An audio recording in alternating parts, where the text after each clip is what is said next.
इसी महीने की 25 जून को कोकन ग्रेजुएट कॉन्स्टिट्यूंसी का चुनाव होने जा रहा है। एनसीपी से नजीब मुल्ला जो है इसमें अपनी किस्मत आजमा रहे हैं। नजीब भाई पिछले 4 बार लगातार जो है थाने महानगर पालिका में जो है कॉर्पोरेटर रह चुके हैं।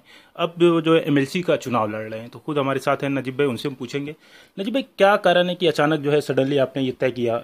आपकी ही पास, आप ही के पार्टी के पास पहले जो है एमएलसी थी, उसके बाद जो है सडनली वो जो बीजेपी में जाते हैं, उसके बाद जो है कुछ ही समय में जो है फिर आपका नाम आता है। तो इतने कम समय में जो है कैसे फैसला लिया? ये फैसला आला कमांड हाई कमांड का था और ये फैसला मेरे से नहीं हुआ है।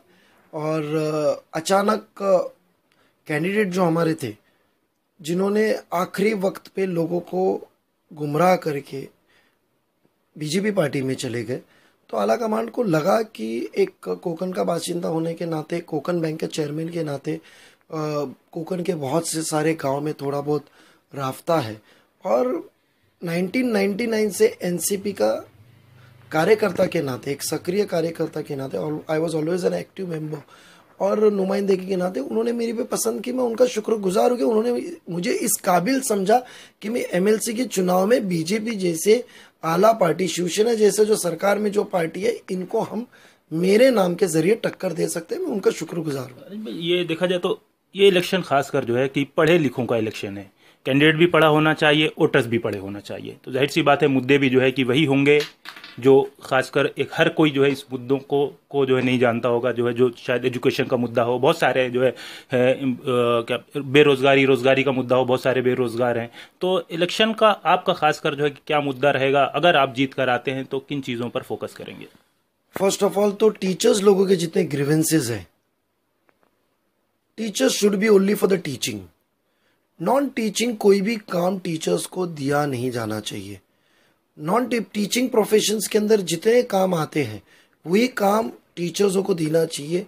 वो एडेड स्कूल हो, अनएडेड स्कूल हो, गवर्नमेंट स्कूल हो, कोई भी स्कूल हो, उसके अंदर तो उनको भी एक माइंड को थोड़ा सा आराम लगता है। कभी भी सरकार देखे कि टीचर्सों की छुट्टी के अंदर अलग अलग तरीके के काम देते हैं। एग्जाम के टाइम पे नॉन टीचर जो टीचिंग के प्रोफेशंस में बैठे नहीं, वैसे सब सरकारी काम उनको दे देते हैं। तो मेरा पहला मुद्दा रहेगा कि teachers should be only giving the teachers job.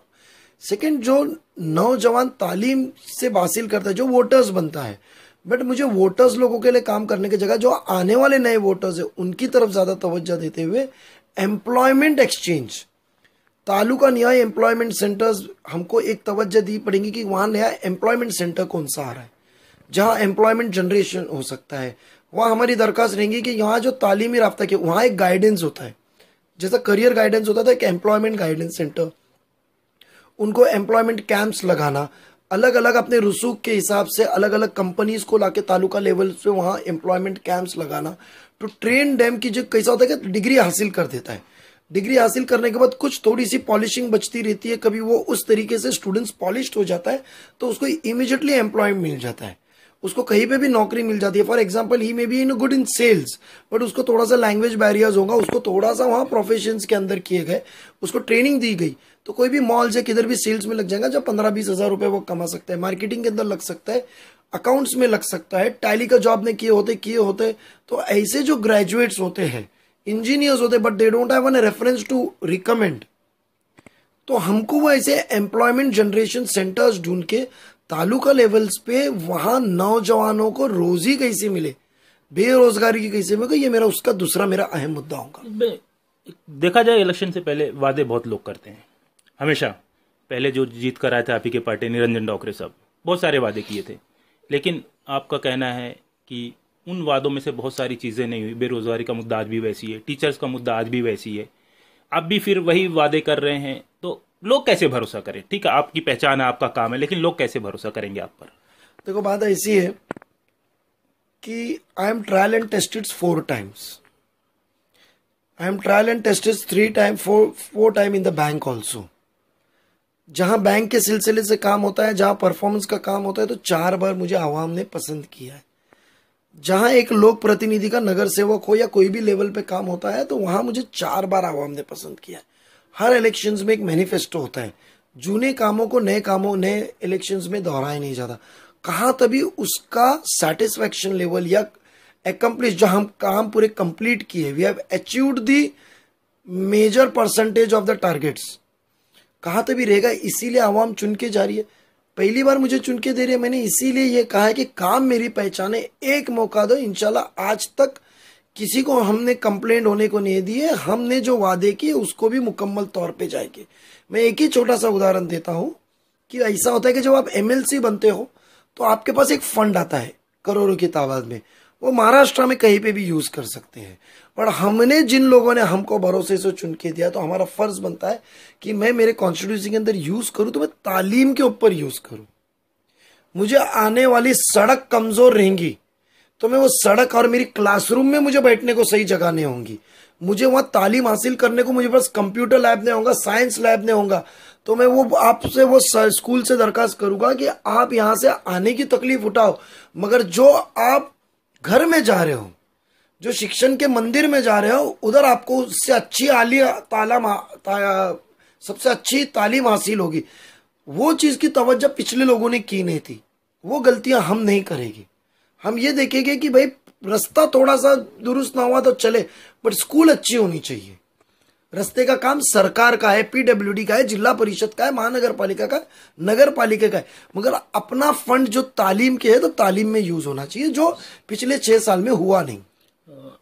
चलिए, नजीब भाई भी एक वादा कर रहे हैं, पहले भी लोगों ने वादा किया, लेकिन ये इलेक्शन जो है खासकर देखा जाए तो पढ़े लिखों का है, कॉमन लोगों का नहीं है, तो वो लोग खुद फैसला करेंगे कि उनके लिए कौन सा कैंडिडेट बेहतर होगा।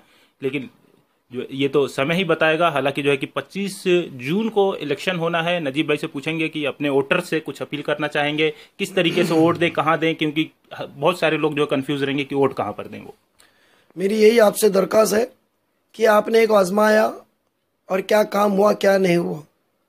रिपोर्ट्स तो बहुत बनती है, फोटोज कोई भी लगते हैं, कोई भी ऑर्गेनाइजेशन चलता है, ठोस काम जो होता है वो आवाम के मुंह से सुनाई देता है। मेरी यही आपसे दरख्वास्त है कि काम मेरी पहचान है, एक मौका आप मुझे दीजिए। 25 जून को सुबह 8 से 4 के बीच में मेरे नाम नजीब मुल्ला नाम के आगे एक नंबर डाल के पहली पसंदी का ही वोट मुझे दीजिए। यही मेरी दरख्वास्त है।